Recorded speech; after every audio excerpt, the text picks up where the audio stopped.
ಓಂ ಶಾಂತಿ. ಮುರಳಿ ದಿನಾಂಕ 7/4/2025. ಬಾಪ್ತಾದ ಮಧುಬನ. ಮಧುರ ಮಕ್ಕಳೇ, ಶಾಂತವಾಗಿ ಇರುವುದು, ಅಧಿಕವಾಗಿ ಶಬ್ದದಲ್ಲಿ ಬರದೇ ಇರುವುದು, ಅಂದರೆ ಜಾಸ್ತಿ ಮಾತನ್ನು ಮಾತನಾಡದೇ ಇರುವುದು, ಮಧುರವಾಗಿ ಮಾತನಾಡುವುದು ಎಲ್ಲಾ ದೈವಿ ಗುಣಕ್ಕಿಂತ ಬಹಳ ಒಳ್ಳೆಯ ದೈವಿ ಗುಣ ಆಗಿದೆ. ಈಗ ಮಕ್ಕಳಾದ ನೀವು ಶಬ್ದದಿಂದ ದೂರಾಗಿ ಸನ್ನೆಯ ಮೂಲಕ ಮಾತನಾಡಬೇಕು. ನಂತರ ಸನ್ನೆಯಿಂದಲೂ ದೂರಾಗಿ ಶಾಂತಿಯ ಸ್ಥಿತಿಯಲ್ಲಿ ಸ್ಥಿತ ಆಗುತ್ತೀರಾ. ಆದ್ದರಿಂದ ನೀವೀಗ ಹೆಚ್ಚು ಶಬ್ದದಲ್ಲಿ ಬರಬಾರದು, ಅಂದರೆ ಜಾಸ್ತಿ ಮಾತನ್ನು ಮಾತನಾಡಬಾರದು. ಇಂದಿನ ಪ್ರಶ್ನೆಯಾಗಿದೆ, ಯಾವ ಮುಖ್ಯ ಧಾರಣೆಯ ಆಧಾರದಿಂದ ಸರ್ವ ದೈವಿ ಗುಣಗಳು ಸ್ವತಃ ನಮ್ಮಲ್ಲಿ ಧಾರಣೆ ಆಗುತ್ತದೆ? ಉತ್ತರ, ಮುಖ್ಯ ಧಾರಣೆ ಅಂದರೆ ಪವಿತ್ರತೆಯ ಧಾರಣೆ ಆಗಿದೆ. ದೇವತೆಗಳು ಪವಿತ್ರರಾಗಿದ್ದಾರೆ. ಆದ್ದರಿಂದ ದೇವತೆಗಳಲ್ಲಿ ದೈವಿ ಗುಣ ಇದೆ. ಈ ಜಗತ್ತಿನಲ್ಲಿ ಯಾವ ಮನುಷ್ಯರಲ್ಲೂ ಕೂಡ ದೈವಿ ಗುಣ ಇರಲು ಸಾಧ್ಯ ಇಲ್ಲ. ರಾವಣ ರಾಜ್ಯದಲ್ಲಿ ದೈವಿ ಗುಣ ಎಲ್ಲಿಂದ ಬರಲು ಸಾಧ್ಯ? ಈಗ ರಾಯಲ್ ಮಕ್ಕಳಾದ ನೀವು ದೈವಿ ಗುಣವನ್ನು ಧಾರಣೆ ಮಾಡಿಕೊಳ್ಳುತ್ತಿದ್ದೀರಾ. ಇಂದಿನ ಗೀತೆಯಾಗಿದೆ, ಬೋಲಾನಾಥ ತಂದೆ ಭಿನ್ನ ಆಗಿದ್ದಾರೆ. ಓಂ ಶಾಂತಿ. ಈಗ ಮಕ್ಕಳಾದ ನೀವು ತಿಳಿದುಕೊಂಡಿದ್ದೀರಾ, ಕೆಟ್ಟಿದ್ದನ್ನು ಸರಿಪಡಿಸುವಂತವರು ಒಬ್ಬ ಪರಮಾತ್ಮ ತಂದೆಯಾಗಿದ್ದಾರೆ. ಭಕ್ತಿ ಮಾರ್ಗದಲ್ಲಿ ಭಕ್ತರು ಅನೇಕರ ಬಳಿ ಹೋಗುತ್ತಾರೆ. ಭಕ್ತರು ಎಷ್ಟೊಂದು ತೀರ್ಥಯಾತ್ರೆಯನ್ನು ಮಾಡುತ್ತಾರೆ. ಕೆಟ್ಟಿದ್ದನ್ನು ಸರಿಪಡಿಸುವಂತವರು, ಪತಿತರನ್ನು ಪಾವನರನ್ನಾಗಿ ಮಾಡುವಂತವರು ಒಬ್ಬ ಪರಮಾತ್ಮ ತಂದೆಯಾಗಿದ್ದಾರೆ. ಸದ್ಗತಿದಾತ, ಮಾರ್ಗದರ್ಶಕ, ಮುಕ್ತಿದಾತ ಒಬ್ಬ ಪರಮಾತ್ಮ ತಂದೆಯಾಗಿದ್ದಾರೆ ಎಂದು ಗಾಯನ ಇದೆ. ಆದರೆ ಅನೇಕ ಪ್ರಕಾರದ ಮನುಷ್ಯರಿರುವ ಕಾರಣ, ಅನೇಕ ಧರ್ಮಗಳಿರುವ ಕಾರಣ, ಮಠ, ಪಂಥ, ಶಾಸ್ತ್ರ ಮುಂತಾದದ್ದು ಇರುವ ಕಾರಣ ಜಗತ್ತಿನ ಜನ ಅನೇಕ ಮಾರ್ಗವನ್ನು ಹುಡುಕುತ್ತಿದ್ದಾರೆ. ಸುಖ ಮತ್ತು ಶಾಂತಿಯನ್ನು ಪ್ರಾಪ್ತಿ ಮಾಡಿಕೊಳ್ಳಲು ಸತ್ಸಂಗಕ್ಕೆ ಹೋಗುತ್ತಾರೆ. ಯಾರು ಸತ್ಸಂಗಕ್ಕೆ ಹೋಗುವುದಿಲ್ಲವೋ ಅವರು ಮಾಯೆಯ ಖುಷಿಯ ನಶೆಯಲ್ಲೇ ಇದ್ದಾರೆ. ಈಗ ಮಕ್ಕಳಿಗೆ ಗೊತ್ತಿದೆ, ಈಗ ಇದು ಕಲಿಯುಗದ ಅಂತಿಮ ಸಮಯ ಆಗಿದೆ. ಸತ್ಯುಗ ಯಾವಾಗ ಇತ್ತು ಅನ್ನುವುದು ಮನುಷ್ಯರಿಗೆ ಗೊತ್ತಿಲ್ಲ. ಈಗ ಯಾವ ಯುಗ ಇದೆ ಅನ್ನುವುದನ್ನು ಯಾವ ಮಕ್ಕಳು ಬೇಕಾದರೂ ಅರ್ಥ ಮಾಡಿಕೊಳ್ಳಬಹುದು. ಹೊಸ ಜಗತ್ತಿನಲ್ಲಿ ಸುಖ ಇರುತ್ತದೆ, ಹಳೆಯ ಜಗತ್ತಿನಲ್ಲಿ ಅವಶ್ಯವಾಗಿ ದುಃಖ ಇರುತ್ತದೆ. ಈ ಹಳೆಯ ಜಗತ್ತಿನಲ್ಲಿ ಅನೇಕ ಪ್ರಕಾರದ ಮನುಷ್ಯರಿದ್ದಾರೆ. ಈ ಹಳೆಯ ಜಗತ್ತಿನಲ್ಲಿ ಅನೇಕ ಧರ್ಮ ಇದೆ. ನೀವೀಗ ಯಾರಿಗೆ ಬೇಕಾದರೂ ಜ್ಞಾನವನ್ನು ತಿಳಿಸಬಹುದು. ಇದು ಕಲಿಯುಗ ಆಗಿದೆ. ಸತ್ಯುಗ ಮೊದಲು ಇದ್ದು ಹೋಗಿದೆ. ಸತ್ಯುಗದಲ್ಲಿ ಕೇವಲ ಒಂದೇ ಒಂದು ಆದಿ ಸನಾತನ ದೇವಿ ದೇವತಾ ಧರ್ಮ ಇತ್ತು. ಸತ್ಯುಗದಲ್ಲಿ ಬೇರೆ ಯಾವ ಧರ್ಮವೂ ಇರಲಿಲ್ಲ. ಪರಮಾತ್ಮ ತಂದೆ ಅನೇಕ ಬಾರಿ ತಿಳಿಸಿದ್ದಾರೆ. ಪರಮಾತ್ಮ ತಂದೆ ಪುನಃ ತಿಳಿಸುತ್ತಿರುತ್ತಾರೆ. ಯಾರೇ ಬಂದರೂ ಅವರಿಗೆ ಹೊಸ ಜಗತ್ತಿಗೂ ಮತ್ತು ಹಳೆಯ ಜಗತ್ತಿಗೂ ಇರುವಂತಹ ಅಂತರವನ್ನು ತೋರಿಸಬೇಕು. ಬಲೆ ಅವರು ಯಾವ ಮಾತನ್ನು ಬೇಕಾದರೂ ಹೇಳಲಿ. ಕೆಲವರು ಕಲ್ಪದ ಆಯಸ್ಸು 10,000 ವರ್ಷ ಎಂದು ಹೇಳುತ್ತಾರೆ. ಇನ್ನು ಕೆಲವರು ಕಲ್ಪದ ಆಯಸ್ಸು 30,000 ವರ್ಷ ಎಂದು ಹೇಳುತ್ತಾರೆ. ಈ ರೀತಿ ಜಗತ್ತಿನಲ್ಲಿ ಅನೇಕ ಮತ ಇದೆ. ಅಂದ ಮೇಲೆ ಜಗತ್ತಿನಲ್ಲಿರುವ ಮನುಷ್ಯರ ಬಳಿ ಶಾಸ್ತ್ರದ ಮತ ಇದೆ.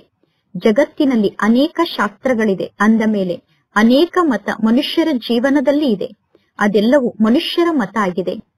ಮನುಷ್ಯರೇ ಶಾಸ್ತ್ರವನ್ನು ಬರೆಯುತ್ತಾರೆ. ದೇವತೆಗಳು ಶಾಸ್ತ್ರವನ್ನು ಬರೆಯುವುದಿಲ್ಲ. ಸತ್ಯುಗದಲ್ಲಿ ದೇವಿ ದೇವತಾ ಧರ್ಮ ಇರುತ್ತದೆ. ಸತ್ಯುಗದ ದೇವತೆಗಳಿಗೆ ಮನುಷ್ಯರು ಎಂದು ಕರೆಯುವುದಿಲ್ಲ. ಯಾವಾಗ ಯಾವುದೇ ಮಿತ್ರ ಸಂಬಂಧಿಗಳ ಜೊತೆಗೆ ನೀವು ಮಿಲನವನ್ನು ಮಾಡುತ್ತೀರೋ ಆಗ ಕುಳಿತು ಅವರಿಗೆ ಜ್ಞಾನವನ್ನು ತಿಳಿಸಬೇಕು. ಅಂದರೆ ಮಿತ್ರ ಸಂಬಂಧಿಗಳನ್ನು ಭೇಟಿಯಾದಾಗ ಅವರಿಗೆ ಕುಳಿತು ಜ್ಞಾನವನ್ನು ತಿಳಿಸಬೇಕು. ಇದೆಲ್ಲ ವಿಚಾರ ಮಾಡುವಂತಹ ಜ್ಞಾನದ ಮಾತಾಗಿದೆ. ಹೊಸ ಜಗತ್ತಿನಲ್ಲಿ ಮನುಷ್ಯರ ಸಂಖ್ಯೆ ಬಹಳಷ್ಟು ಕಡಿಮೆ ಇರುತ್ತದೆ. ಈ ಹಳೆಯ ಜಗತ್ತಿನಲ್ಲಿ ಮನುಷ್ಯರ ಸಂಖ್ಯೆ ಎಷ್ಟೊಂದು ಜಾಸ್ತಿ ವೃದ್ಧಿ ಆಗುತ್ತಿದೆ. ಸತ್ಯುಗದಲ್ಲಿ ಕೇವಲ ಒಂದೇ ಒಂದು ದೇವತಾ ಧರ್ಮ ಇತ್ತು. ಸತ್ಯುಗದಲ್ಲಿ ಮನುಷ್ಯರ ಸಂಖ್ಯೆ ಬಹಳಷ್ಟು ಕಡಿಮೆ ಇತ್ತು. ದೇವತೆಗಳಲ್ಲಿ ದೈವಿ ಗುಣ ಇರುತ್ತದೆ, ಮನುಷ್ಯರಲ್ಲಿ ದೈವಿ ಗುಣ ಇಲ್ಲ. ಆದ್ದರಿಂದ ಮನುಷ್ಯರು ಹೋಗಿ ದೇವತೆಗಳ ಸಮ್ಮುಖದಲ್ಲಿ ನಮಸ್ಕಾರವನ್ನು ಮಾಡುತ್ತಾರೆ. ಮನುಷ್ಯರು ಹೋಗಿ ದೇವತೆಗಳಿಗೆ ಮಹಿಮೆಯನ್ನು ಮಾಡುತ್ತಾರೆ. ದೇವತೆಗಳು ಸ್ವರ್ಗದ ನಿವಾಸಿಗಳಾಗಿದ್ದಾರೆ ಎಂದು ಮನುಷ್ಯರಿಗೆ ಗೊತ್ತಿದೆ. ನಾವು ನರಕದ ನಿವಾಸಿಗಳಾಗಿದ್ದೇವೆ, ಕಲಿಯುಗದ ನಿವಾಸಿಗಳಾಗಿದ್ದೇವೆ ಎಂದು ಮನುಷ್ಯರು ತಿಳಿದುಕೊಂಡಿದ್ದಾರೆ.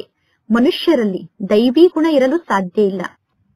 ಇಂತಹ ವ್ಯಕ್ತಿಯಲ್ಲಿ ಬಹಳ ಒಳ್ಳೆಯ ದೈವಿ ಗುಣ ಇದೆ ಎಂದು ಯಾರಾದರೂ ಹೇಳಿದರೆ ನೀವು ಅವರಿಗೆ ಹೇಳಬೇಕು, ಇಲ್ಲ, ಅವರಲ್ಲಿ ದೈವಿ ಗುಣ ಇರಲು ಸಾಧ್ಯ ಇಲ್ಲ. ದೇವತೆಗಳಲ್ಲಿ ದೈವಿ ಗುಣ ಇದೆ, ಏಕೆಂದರೆ ದೇವತೆಗಳು ಪವಿತ್ರರಾಗಿದ್ದಾರೆ. ಇವರು ಪವಿತ್ರರಾಗದೇ ಇರುವ ಕಾರಣ ಇವರಲ್ಲಿ ಯಾವ ದೈವಿ ಗುಣವೂ ಇರಲು ಸಾಧ್ಯ ಇಲ್ಲ. ಏಕೆಂದರೆ ಈ ಜಗತ್ತು ಅಸುರಿ ಜಗತ್ತಾಗಿದೆ, ರಾವಣ ರಾಜ್ಯ ಆಗಿದೆ. ಹೊಸ ವೃಕ್ಷದಲ್ಲಿ ದೈವಿ ಗುಣವುಳ್ಳಂತಹ ದೇವತೆಗಳು ನಿವಾಸವನ್ನು ಮಾಡುತ್ತಾರೆ. ನಂತರ ಪುನಃ ವೃಕ್ಷ ಹಳೆಯದಾಗುತ್ತದೆ. ರಾವಣ ರಾಜ್ಯದಲ್ಲಿ ಯಾರಲ್ಲೂ ದೈವಿ ಗುಣ ಇರಲು ಸಾಧ್ಯ ಇಲ್ಲ. ಸತ್ಯುಗದಲ್ಲಿ ಆದಿ ಸನಾತನ ದೇವಿ ದೇವತೆಗಳ ಪ್ರವೃತ್ತಿ ಮಾರ್ಗ ಇತ್ತು. ಪ್ರವೃತ್ತಿ ಮಾರ್ಗದವರ ಬಗ್ಗೆ ಮಹಿಮೆಯನ್ನು ಮಾಡಲಾಗುತ್ತದೆ. ಸತ್ಯುಗದಲ್ಲಿ ನಾವು ಪವಿತ್ರ ದೇವಿ ದೇವತೆಗಳಾಗಿದ್ದೆವು. ಸತ್ಯುಗದಲ್ಲಿ ಸನ್ಯಾಸ ಮಾರ್ಗ ಇರಲಿಲ್ಲ. ಈಗ ನಿಮಗೆ ಎಷ್ಟೊಂದು ಜ್ಞಾನದ ಪಾಯಿಂಟ್ ಪ್ರಾಪ್ತಿಯಾಗುತ್ತಿದೆ. ಆದರೆ ಎಲ್ಲಾ ಜ್ಞಾನದ ಪಾಯಿಂಟ್ ಯಾರ ಬುದ್ಧಿಯಲ್ಲೂ ಇರಲು ಸಾಧ್ಯ ಇಲ್ಲ. ಪಾಯಿಂಟ್ಸ್ ಅನ್ನು ಮಕ್ಕಳು ಮರೆತು ಬಿಡುತ್ತಾರೆ, ಆದ್ದರಿಂದ ಮಕ್ಕಳು ಫೇಲ್ ಆಗುತ್ತಾರೆ. ಪಾಯಿಂಟ್ಸ್ ಅನ್ನು ಮರೆಯುವ ಕಾರಣ ಮಕ್ಕಳು ದೈವಿ ಗುಣವನ್ನು ಧಾರಣೆ ಮಾಡಿಕೊಳ್ಳುವುದಿಲ್ಲ. ಒಂದೇ ಒಂದು ದೈವಿ ಗುಣ ಬಹಳ ಒಳ್ಳೆಯ ದೈವಿ ಗುಣ ಆಗಿದೆ. ಜಾಸ್ತಿ ಮಾತನ್ನು ಯಾರ ಜೊತೆಗೂ ಮಾತನಾಡದೇ ಇರುವುದು, ಮಧುರವಾಗಿ ಮಾತನಾಡುವುದು, ಬಹಳ ಕಡಿಮೆ ಮಾತನಾಡುವುದು ಬಹಳ ಒಳ್ಳೆಯ ದೈವಿ ಗುಣ ಆಗಿದೆ. ಏಕೆಂದರೆ ಈಗ ಮಕ್ಕಳಾದ ನೀವು ಶಬ್ದದಿಂದ ದೂರಾಗಿ ಸನ್ನೆಯ ಲೋಕಕ್ಕೆ ಹೋಗಬೇಕು. ಸನ್ನೆಯ ಲೋಕದಿಂದಲೂ ದೂರಾಗಿ ಶಾಂತಿಯ ಲೋಕಕ್ಕೆ ಹೋಗಬೇಕು. ಅಂದರೆ ಶಬ್ದದಿಂದ ನೀವೀಗ ಸನ್ನೆಯ ಮಾತನ್ನು ಮಾತನಾಡಬೇಕು. ಸನ್ನೆಯಿಂದಲೂ ದೂರಾಗಿ ಶಾಂತಿಯಲ್ಲಿ ಸ್ಥಿತ ಆಗಬೇಕು. ಅಂದ ಮೇಲೆ ನಿಮ್ಮ ಶಬ್ದವನ್ನು ಬಹಳ ಕಡಿಮೆ ಮಾಡಿಕೊಳ್ಳಬೇಕು. ಅಂದರೆ ನೀವೀಗ ಬಹಳ ಕಡಿಮೆ ಮಾತನ್ನು ಮಾತನಾಡಬೇಕು. ಯಾರು ಬಹಳ ಕಡಿಮೆ ಮಾತನ್ನು ಮಾತನಾಡುತ್ತಾರೋ, ಯಾರು ನಿಧಾನವಾಗಿ ಮಾತನಾಡುತ್ತಾರೋ ಅವರನ್ನು ನೋಡಿ ಎಲ್ಲರೂ ತಿಳಿದುಕೊಳ್ಳುತ್ತಾರೆ, ಇವರು ರಾಯಲ್ ಮನೆಯವರಾಗಿದ್ದಾರೆ. ನಿಮ್ಮ ಬಾಯಿಂದ ಸದಾ ರತ್ನದ ಸಮಾನ ಶಬ್ದಗಳೇ ಬರಬೇಕು. ಸನ್ಯಾಸಿಗಳು ಅಥವಾ ಯಾವುದೇ ವ್ಯಕ್ತಿಗಳಿರಬಹುದು, ಅವರಿಗೆ ಹಳೆಯ ಜಗತ್ತು ಮತ್ತು ಹೊಸ ಜಗತ್ತಿನ ಅಂತರದ ಬಗ್ಗೆ ನೀವು ತಿಳಿಸಬೇಕು. ಸನ್ಯಾಸಿಗಳಿಗೆ, ಅನ್ಯ ವ್ಯಕ್ತಿಗಳಿಗೆ ಹೊಸ ಜಗತ್ತು ಮತ್ತು ಹಳೆಯ ಜಗತ್ತಿನ ಅಂತರದ ಬಗ್ಗೆ ತಿಳಿಸಬೇಕು. ಸತ್ಯುಗದಲ್ಲಿ ದೈವಿ ಗುಣವುಳ್ಳಂತಹ ದೇವತೆಗಳು ಇದ್ದರು. ಸತ್ಯುಗದಲ್ಲೂ ಕೂಡ ಪ್ರವೃತ್ತಿ ಮಾರ್ಗ ಇತ್ತು. ಸನ್ಯಾಸಿಗಳಾದ ನಿಮ್ಮ ಧರ್ಮವೇ ಬೇರೆ ಧರ್ಮ ಆಗಿದೆ ಎಂದು ಸನ್ಯಾಸಿಗಳಿಗೆ ತಿಳಿಸಬೇಕು. ಪುನಃ ಅವರೂ ಕೂಡ ತಿಳಿದುಕೊಳ್ಳುತ್ತಾರೆ, ಹೊಸ ಸೃಷ್ಟಿ ಸತೋ ಪ್ರಧಾನ ಆಗಿರುತ್ತದೆ, ಈಗ ಈ ಜಗತ್ತು ತಮೋ ಪ್ರಧಾನ ಆಗಿದೆ ಎಂದು. ಆತ್ಮ ತಮೋ ಪ್ರಧಾನ ಆದಾಗ ಆತ್ಮಕ್ಕೆ ತಮೋ ಪ್ರಧಾನ ಶರೀರ ಪ್ರಾಪ್ತಿಯಾಗುತ್ತದೆ. ಈಗ ಈ ಜಗತ್ತೇ ಪತಿತ ಜಗತ್ತಾಗಿದೆ. ಎಲ್ಲರಿಗೂ ಪತಿತ ಆತ್ಮರು ಎಂದು ಕರೆಯಲಾಗುತ್ತದೆ. ಸತ್ಯುಗ ಪಾವನ ಜಗತ್ತಾಗಿತ್ತು. ಸತ್ಯುಗ ಸತೋ ಪ್ರಧಾನ ಜಗತ್ತಾಗಿತ್ತು.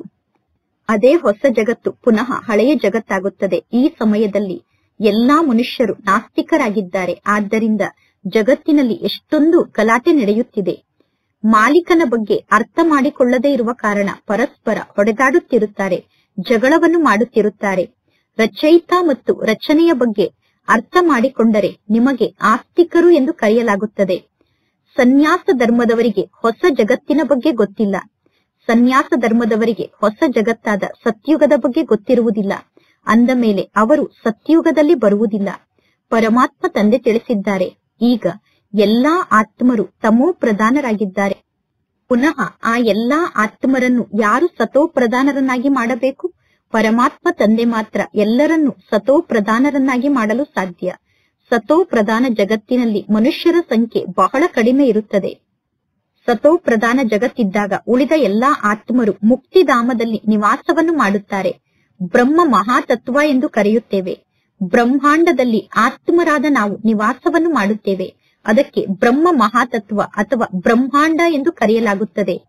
ಆತ್ಮ ಅವಿನಾಶಿಯಾಗಿದೆ. ಈ ನಾಟಕ ಕೂಡ ಅವಿನಾಶಿ ನಾಟಕ ಆಗಿದೆ. ಈ ನಾಟಕದಲ್ಲಿ ಎಲ್ಲಾ ಆತ್ಮರ ಪಾತ್ರ ಫಿಕ್ಸ್ ಆಗಿದೆ. ನಾಟಕ ಯಾವಾಗ ಪ್ರಾರಂಭ ಆಯಿತು ಅನ್ನುವ ಮಾತನ್ನು ಎಂದು ಯಾರೂ ತಿಳಿಸಲು ಸಾಧ್ಯ ಇಲ್ಲ. ಇದು ಅನಾದಿಯಿಂದ ಮಾಡಲ್ಪಟ್ಟಂತಹ ನಾಟಕ ಆಗಿದೆ. ಕೇವಲ ಈ ಹಳೆಯ ಸೃಷ್ಟಿಯನ್ನು ಹೊಸ ಸೃಷ್ಟಿಯನ್ನಾಗಿ ಮಾಡಲು ಪರಮಾತ್ಮ ತಂದೆ ಬರಬೇಕಾಗುತ್ತದೆ. ಇನ್ನು ಪರಮಾತ್ಮ ತಂದೆ ಹೊಸ ಸೃಷ್ಟಿಯನ್ನು ರಚನೆ ಮಾಡುವುದಿಲ್ಲ. ಯಾವಾಗ ಎಲ್ಲರೂ ಪತಿತರಾಗುತ್ತಾರೋ ಆಗ ಎಲ್ಲರೂ ಪರಮಾತ್ಮ ತಂದೆಯನ್ನು ಕೂಗಿ ಕರೆಯುತ್ತಾರೆ. ಸತ್ಯುಗದಲ್ಲಿ ಯಾರು ಪರಮಾತ್ಮ ತಂದೆಯನ್ನು ಕೂಗಿ ಕರೆಯುವುದಿಲ್ಲ. ಏಕೆಂದರೆ ಸತ್ಯುಗ ಪಾವನ ಜಗತ್ತಾಗಿದೆ. ರಾವಣ ನಮ್ಮನ್ನು ಪತಿತರನ್ನಾಗಿ ಮಾಡುತ್ತಾನೆ. ಪರಂಪಿತ ಪರಮಾತ್ಮ ತಂದೆ ಬಂದು ನಮ್ಮನ್ನು ಪಾವನ ಆತ್ಮರನ್ನಾಗಿ ಮಾಡುತ್ತಾರೆ. ಅಂದ ಮೇಲೆ ಪಾವನ ಜಗತ್ತು ಅರ್ಧ ಸಮಯ, ಪತಿತ ಜಗತ್ತು ಅರ್ಧ ಸಮಯ ಎಂದು ಅವಶ್ಯವಾಗಿ ಹೇಳಲಾಗುತ್ತದೆ. ಬ್ರಹ್ಮನ ಹಗಲು ಮತ್ತು ಬ್ರಹ್ಮನ ರಾತ್ರಿ ಅರ್ಧ ಅರ್ಧ ಸಮಯದವರೆಗೆ ಇರುತ್ತದೆ. ಜ್ಞಾನದ ಮೂಲಕ ಹಗಲು ಬರುತ್ತದೆ. ಸತ್ಯಯುಗದಲ್ಲಿ ಅಜ್ಞಾನ ಇರುವುದಿಲ್ಲ. ಭಕ್ತಿ ಮಾರ್ಗಕ್ಕೆ ಅಂಧಕಾರದ ಮಾರ್ಗ ಎಂದು ಕರೆಯಲಾಗುತ್ತದೆ. ದೇವತೆಗಳು ಪುನರ್ಜನ್ಮವನ್ನು ಪಡೆದುಕೊಳ್ಳುತ್ತಾ ಪುನಃ ಅಂಧಕಾರಕ್ಕೆ ವಶ ಆಗುತ್ತಾರೆ. ಆದ್ದರಿಂದ ಈ ಏಣಿಯ ಚಿತ್ರದಲ್ಲಿ ತೋರಿಸಲಾಗಿದೆ ಮನುಷ್ಯರು ಹೇಗೆ ಸತೋ ರಜೋ ತಮೋ ಸ್ಥಿತಿಯಲ್ಲಿ ಬರುತ್ತಾರೆ ಎಂದು. ಈಗ ಎಲ್ಲರೂ ಜಡ್ಜಡೀಭೂತ ಸ್ಥಿತಿಯನ್ನು ತಲುಪಿದ್ದಾರೆ.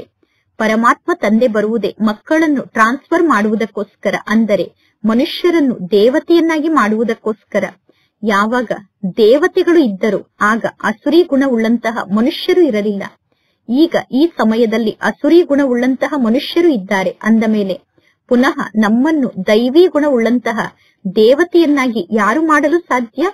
ಈಗ ಜಗತ್ತಿನಲ್ಲಿ ಅನೇಕ ಧರ್ಮ ಇದೆ. ಜಗತ್ತಿನಲ್ಲಿ ಅನೇಕ ಜನ ಮನುಷ್ಯರಿದ್ದಾರೆ. ಎಲ್ಲರೂ ಪರಸ್ಪರ ಜಗಳವನ್ನು ಮಾಡುತ್ತಿರುತ್ತಾರೆ, ಹೊಡೆದಾಡುತ್ತಿರುತ್ತಾರೆ. ಸತ್ಯಯುಗದಲ್ಲಿ ಒಂದೇ ಧರ್ಮ ಇತ್ತು. ಅಂದ ಮೇಲೆ ಸತ್ಯಯುಗದಲ್ಲಿ ಯಾವುದೇ ಪ್ರಕಾರದ ದುಃಖದ ಮಾತು ಇರಲಿಲ್ಲ. ಶಾಸ್ತ್ರದಲ್ಲಿ ಬಹಳಷ್ಟು ದಂತಕಥೆ ಇದೆ. ಜನ್ಮ ಜನ್ಮಾಂತರದಿಂದ ಶಾಸ್ತ್ರವನ್ನು ನೀವು ಓದುತ್ತಾ ಬಂದಿದ್ದೀರಾ. ಪರಮಾತ್ಮ ತಂದೆ ತಿಳಿಸುತ್ತಾರೆ, ಈ ಎಲ್ಲಾ ಶಾಸ್ತ್ರಗಳು ಭಕ್ತಿ ಮಾರ್ಗದ ಶಾಸ್ತ್ರ ಆಗಿದೆ.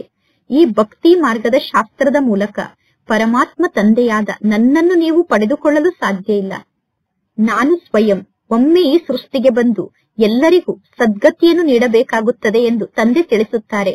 ಹಾಗೆ ಸುಮ್ಮನೆ ಯಾರು ವಾಪಸ್ ಮನೆಗೆ ಹೋಗಲು ಸಾಧ್ಯ ಇಲ್ಲ.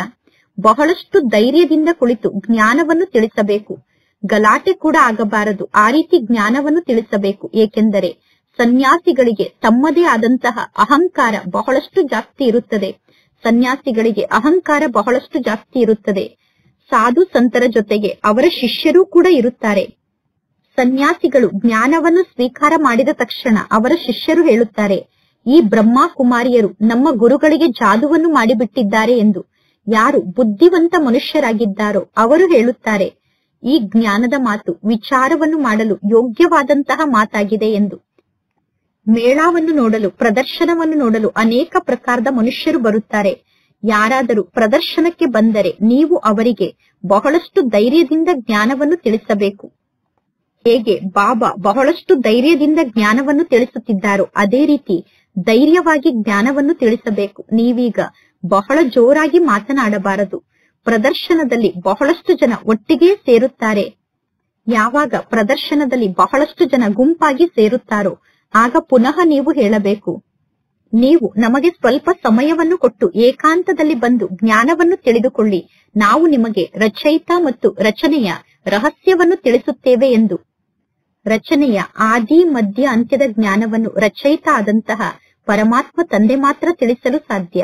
ಇನ್ನು ಉಳಿದಂತಹ ಎಲ್ಲಾ ವ್ಯಕ್ತಿಗಳು ರಚಯಿತನ ಬಗ್ಗೆ ನಮಗೆ ಗೊತ್ತಿಲ್ಲ, ರಚನೆಯ ಬಗ್ಗೆ ನಮಗೆ ಗೊತ್ತಿಲ್ಲ ಎಂದು ಹೇಳುತ್ತಾರೆ.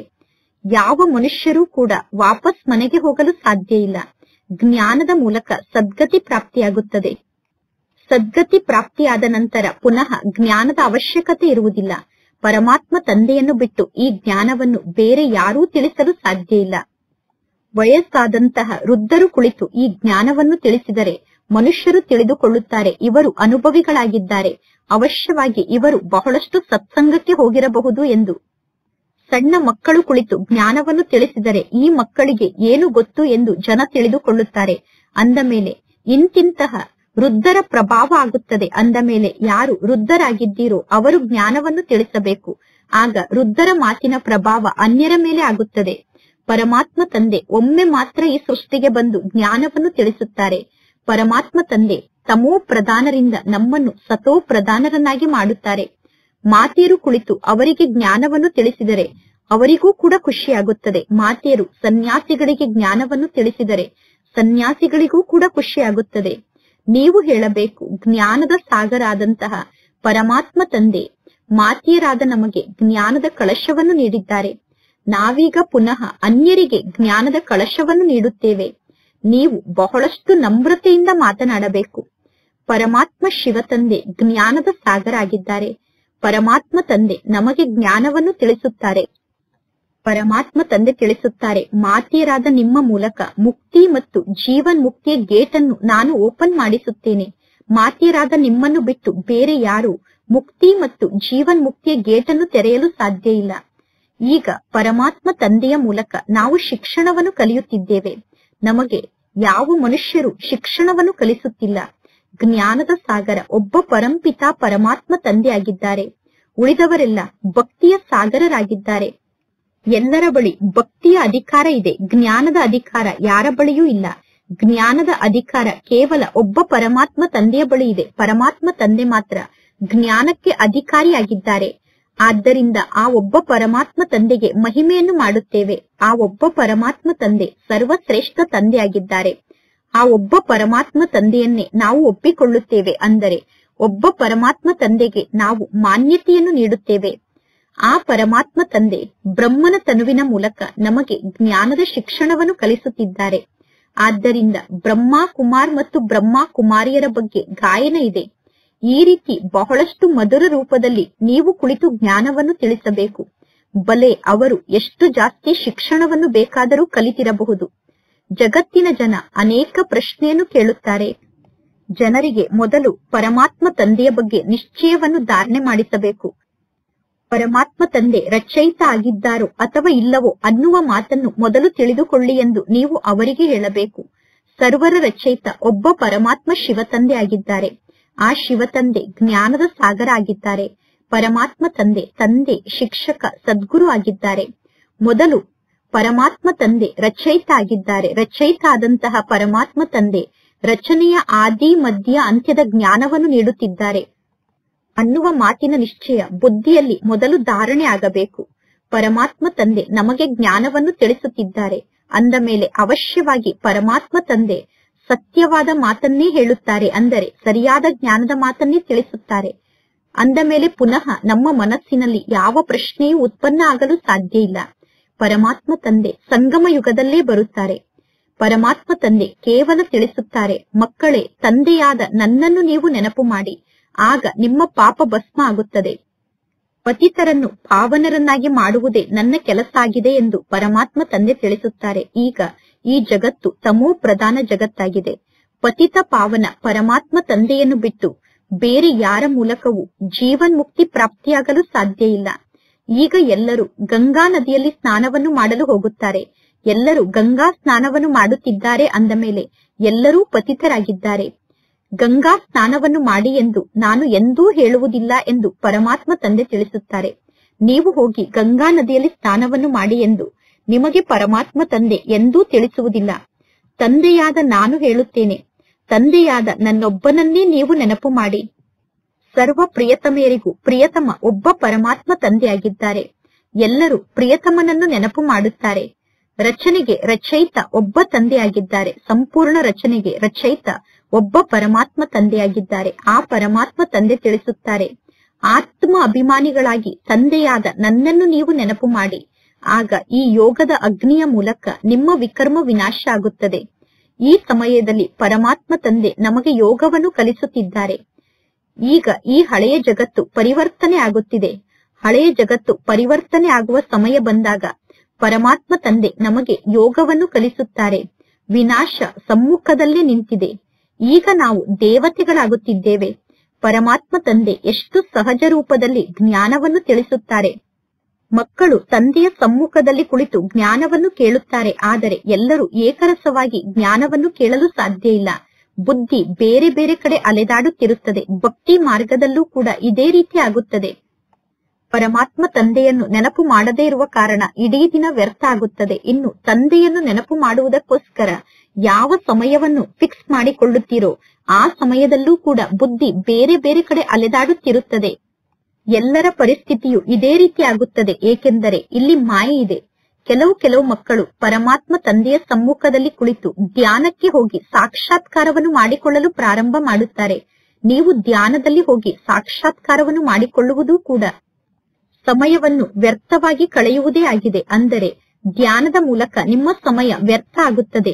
ಧ್ಯಾನ ಅಥವಾ ಸಾಕ್ಷಾತ್ಕಾರದ ಮೂಲಕ ಸಂಪಾದನೆಯಂತೂ ನಿಮಗೆ ಆಗಲಿಲ್ಲ. ಪರಮಾತ್ಮ ತಂದೆ ತಿಳಿಸುತ್ತಾರೆ, ತಂದೆಯಾದ ನನ್ನ ನೆನಪಿನಲ್ಲಿ ನೀವು ಸ್ಥಿತಾಗಿ, ನನ್ನ ನೆನಪಿನಲ್ಲಿ ನೀವು ಸ್ಥಿತ ಆದರೆ ನಿಮ್ಮ ವಿಕರ್ಮ ವಿನಾಶ ಆಗುತ್ತದೆ. ಧ್ಯಾನದಲ್ಲಿ ಹೋಗಿ ನೀವು ಸಾಕ್ಷಾತ್ಕಾರವನ್ನು ಮಾಡಿಕೊಳ್ಳುತ್ತಿದ್ದರೆ ಆಗ ನಿಮ್ಮ ಬುದ್ಧಿಯಲ್ಲಿ ಪರಮಾತ್ಮ ತಂದೆಯ ನೆನಪು ಇರುವುದಿಲ್ಲ. ಈ ಎಲ್ಲಾ ಜ್ಞಾನದ ಮಾತಿನಲ್ಲಿ ಎಷ್ಟೊಂದು ಗೊಂದಲ ಇದೆ. ಇಲ್ಲಿ ನೀವು ಕಣ್ಣನ್ನು ಮುಚ್ಚಿಕೊಂಡು ಕುಳಿತುಕೊಳ್ಳಬಾರದು. ಇಲ್ಲಿ ನೀವು ಕುಳಿತು ಪರಮಾತ್ಮ ತಂದೆಯನ್ನು ನೆನಪು ಮಾಡಬೇಕು. ಯೋಗದಲ್ಲಿ ಕುಳಿತಾಗ ಕಣ್ಣನ್ನು ತೆರೆದು ಯೋಗವನ್ನು ಮಾಡಲು ನಿಮಗೆ ಭಯ ಆಗಬಾರದು.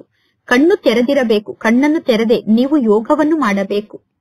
ಬುದ್ಧಿಯಲ್ಲಿ ಪ್ರಿಯತಮ ತಂದೆಯ ನೆನಪಂತೂ ಇದೆ ತಾನೆ.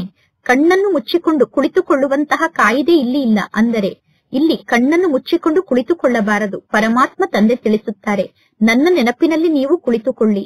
ಪರಮಾತ್ಮ ತಂದೆ ಎಂದೂ ಕೂಡ ನನ್ನನ್ನು ನೆನಪು ಮಾಡುವಾಗ ಕಣ್ಣನ್ನು ಮುಚ್ಚಿಕೊಂಡು ಕುಳಿತುಕೊಳ್ಳಿ ಎಂದು ಹೇಳುವುದಿಲ್ಲ. ಯೋಗದಲ್ಲಿ ಕುಳಿತಾಗ ನೀವು ಕಣ್ಣನ್ನು ಮುಚ್ಚಿಕೊಂಡು ಕುಳಿತುಕೊಂಡರೆ ನೀವು ಹೇಗೆ ಪರಮಾತ್ಮ ತಂದೆಯನ್ನು ನೋಡಲು ಸಾಧ್ಯ? ನೀವು ತಲೆಯನ್ನು ಬಗ್ಗಿಸಿಕೊಂಡು ಕೆಳಗಡೆ ನೋಡುತ್ತಾ ಕುಳಿತರೆ ನೀವು ತಂದೆಯನ್ನು ಹೇಗೆ ನೋಡಲು ಸಾಧ್ಯ? ಎಂದೂ ಕೂಡ ನೀವು ಯೋಗದಲ್ಲಿ ಕುಳಿತಾಗ ಕಣ್ಣನ್ನು ಮುಚ್ಚಿಕೊಂಡು ಕುಳಿತುಕೊಳ್ಳಬಾರದು. ಯೋಗದಲ್ಲಿ ಕುಳಿತಾಗ ನೀವು ಕಣ್ಣನ್ನು ಮುಚ್ಚಿಕೊಂಡಿದ್ದೀರಾ ಅಂದರೆ ಎಲ್ಲೂ ನೀವು ಏನೋ ತಪ್ಪನ್ನು ಮಾಡಿದ್ದೀರಾ ಎಂದು ಅರ್ಥ. ತಪ್ಪು ಮಾಡಿರುವ ಕಾರಣ ನೀವು ಕಣ್ಣನ್ನು ಮುಚ್ಚಿಕೊಂಡು ಸ್ವಯಂನ ರಕ್ಷಣೆಯನ್ನು ಮಾಡಿಕೊಳ್ಳಲು ಪ್ರಯತ್ನ ಪಡುತ್ತಿದ್ದೀರಾ ಎಂದು ಅರ್ಥ. ಅಥವಾ ಬೇರೆ ಯಾರನ್ನೂ ನೀವು ನೆನಪು ಮಾಡುತ್ತಿದ್ದೀರಾ, ಪರಮಾತ್ಮ ತಂದೆಯನ್ನು ನೆನಪು ಮಾಡುತ್ತಿಲ್ಲ. ಆದ್ದರಿಂದ ಕಣ್ಣನ್ನು ಮುಚ್ಚಿಕೊಂಡು ಕುಳಿತುಕೊಂಡಿದ್ದೀರಾ ಎಂದು ತಂದೆ ತಿಳಿದುಕೊಳ್ಳುತ್ತಾರೆ. ಪರಮಾತ್ಮ ತಂದೆ ತಿಳಿಸುತ್ತಾರೆ, ಯಾವುದಾದರೂ ಮಿತ್ರ ಸಂಬಂಧಿಗಳನ್ನು ನೀವು ನೆನಪು ಮಾಡಿದರೆ ನೀವು ಸತ್ಯವಾದ ಪ್ರಿಯತಮೆಯರಾಗಲು ಸಾಧ್ಯ ಇಲ್ಲ. ನೀವು ಸತ್ಯ ಪ್ರಿಯತಮೆಯರಾದಾಗಲೇ ಶ್ರೇಷ್ಠ ಪದವಿಯನ್ನು ಪಡೆದುಕೊಳ್ಳಲು ಸಾಧ್ಯ. ಪರಮಾತ್ಮ ತಂದೆಯ ನೆನಪಿನಲ್ಲೇ ಪರಿಶ್ರಮ ಇದೆ. ದೇಹಾಭಿಮಾನಕ್ಕೆ ವಶ ಆದಾಗ ತಂದೆಯ ನೆನಪು ಮರೆತು ಹೋಗುತ್ತದೆ. ಪುನಃ ನೀವು ಪೆಟ್ಟನ್ನು ತಿನ್ನುತ್ತೀರಾ. ಇಲ್ಲಿ ನೀವು ಬಹಳಷ್ಟು ಮಧುರರಾಗಬೇಕು. ವಾತಾವರಣ ಕೂಡ ಬಹಳಷ್ಟು ಮಧುರವಾಗಿರಬೇಕು. ಜಾಸ್ತಿ ಶಬ್ದದಲ್ಲಿ ಬರಬಾರದು. ಇಲ್ಲಿ ಯಾವುದೇ ಪ್ರಕಾರದ ಶಬ್ದ ಇರಬಾರದು. ಯಾರೇ ಬಂದರೂ ಅವರು ನೋಡಬೇಕು, ಇವರು ಎಷ್ಟು ಮಧುರವಾಗಿ ಮಾತನ್ನು ಮಾತನಾಡುತ್ತಾರೆ, ನೀವು ಬಹಳಷ್ಟು ಮಧುರವಾಗಿ ಮಾತನ್ನು ಮಾತನಾಡುತ್ತಿದ್ದೀರಾ ಎಂದು ನಿಮ್ಮ ಸಮ್ಮುಖಕ್ಕೆ ಬಂದವರಿಗೆ ಅನುಭವ ಆಗಬೇಕು. ಇಲ್ಲಿ ಬಹಳಷ್ಟು ಶಾಂತಿ ಇರಬೇಕು. ಅಂದರೆ ನೀವು ಇಲ್ಲಿ ಬಹಳಷ್ಟು ಶಾಂತವಾಗಿರಬೇಕು. ಸ್ವಲ್ಪ ಕೂಡ ಜಗಳವನ್ನು ಮಾಡಬಾರದು, ಹೊಡೆದಾಡಬಾರದು. ಇಲ್ಲದಿದ್ದರೆ ತಂದೆ, ಶಿಕ್ಷಕ ಮತ್ತು ಸದ್ಗುರು ಮೂವರಿಗೂ ನೀವು ನಿಂದನೆಯನ್ನು ಮಾಡಿಸುತ್ತೀರಾ. ಯಾರು ತಂದೆ, ಶಿಕ್ಷಕ ಮತ್ತು ಸದ್ಗುರುವಿಗೆ ನಿಂದನೆಯನ್ನು ಮಾಡಿಸುತ್ತಾರೋ ಅವರು ಬಹಳ ಸಣ್ಣ ಪದವಿಯನ್ನು ಪಡೆದುಕೊಳ್ಳುತ್ತಾರೆ. ಈಗ ಮಕ್ಕಳಿಗೆ ಜ್ಞಾನದ ತಿಳುವಳಿಕೆಯಂತೂ ಪ್ರಾಪ್ತಿಯಾಗಿದೆ. ಅಂದರೆ ಈಗ ನೀವು ಬುದ್ಧಿವಂತರಾಗಿದ್ದೀರಾ. ಪರಮಾತ್ಮ ತಂದೆ ತಿಳಿಸುತ್ತಾರೆ, ನಾನು ನಿಮಗೆ ಶಿಕ್ಷಣವನ್ನು ಕಲಿಸುತ್ತಿದ್ದೇನೆ.